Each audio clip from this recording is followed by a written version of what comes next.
My questions.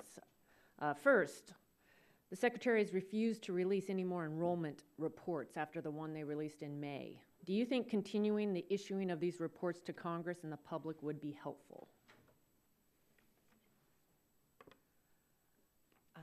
I'm not certain that the Secretary is compelled to do so under any law or anything. Do you think it would be helpful? I think it would be helpful. Okay, thank you.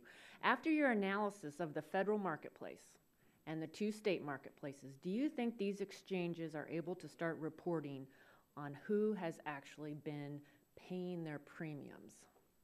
Oh, well, I'm sorry, I'm not positioned to answer that at this time on the current status of what's going on at the marketplaces. Do you know how soon we will have a sense as to who is actually paying their premiums in these exchanges?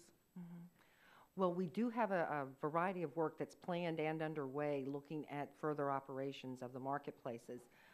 But I think we're going to be looking at the state marketplaces. We've already got that work started on the ones we had not already reviewed. And that work is going to be coming out probably sometime in the winter and spring of next year. And it's going to be, because there are quite a few, there's a number of reports that will be coming on that. Is it the goal to better clarify actually who's been paying premiums and not? Is that going to be part of the goal? Well, I think who's paying the premiums on the insurance, we are looking at this time at how the premiums that are being paid, if they're going to the right insurers, you know, but whether the insuree, the person that's gotten the right. insurance, is making their premium payments is not an issue that we had focused on at this time, but we'd be glad to work with your staff to understand more about, you know, some of the implications surrounding that and to see if we can, you know, get the resources to work that into our work plan.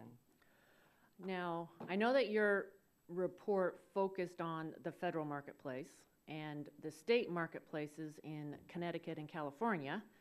However, I represent Washington State, and I was curious as to the extent of OIG's office and their monitoring of the state exchanges beyond California and Connecticut. Recently, the Washington Health Plan Finder, that's our exchange, had to explain to customers why some of them received an August invoice for twice the amount they owed. Now, you think about the impact on the middle class and the uncertainty that they face and the confusion that they continue to face and whether or not they're paying double their premiums or not. Others received no invoice, and some received an invoice with a zero balance, even though they owed a monthly premium. So, are there procedures in place in Washington and other state marketplaces to quickly remedy these types of errors? Unfortunately, our work hasn't looked at that particular issue at this point in time. Yes, I'm sorry, I can't respond directly to your question. Well, is the Office of Inspector General ever going to look at this question as to who's actually paying these premiums and whether or not it is accurate? These are hardworking middle-class families quite often that are in need of health insurance, are trying to, you know, figure out how to stretch their paychecks to pay for oftentimes increasing premiums.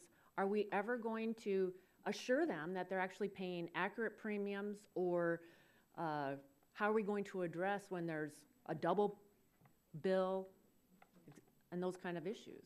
Mm-hmm. Well, those are important issues, and again, we'd be glad to work with you and your staff to help see if we can design some work that would be able to address those areas of concern. So my final question, what's going to happen to someone when they are either confused or they accidentally don't pay, or if they pay double?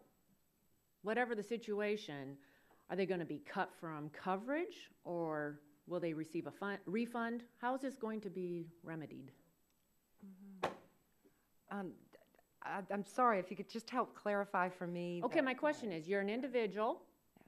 You've either been charged double, or maybe you accidentally didn't pay, and how is this going to be remedied? Right. Well, I'm just not positioned to respond to that today simply because our work hasn't focused in that particular area as yet, so. Is there a plan to ever address these questions? Yeah, I'm just sorry, I just don't have any information available for you at this time, but we'd be glad to try to get back with you on that. And the weeks go by and individuals are out there still looking for answers too. Thank you, Mr. Chairman. Chair, thanks, Joe.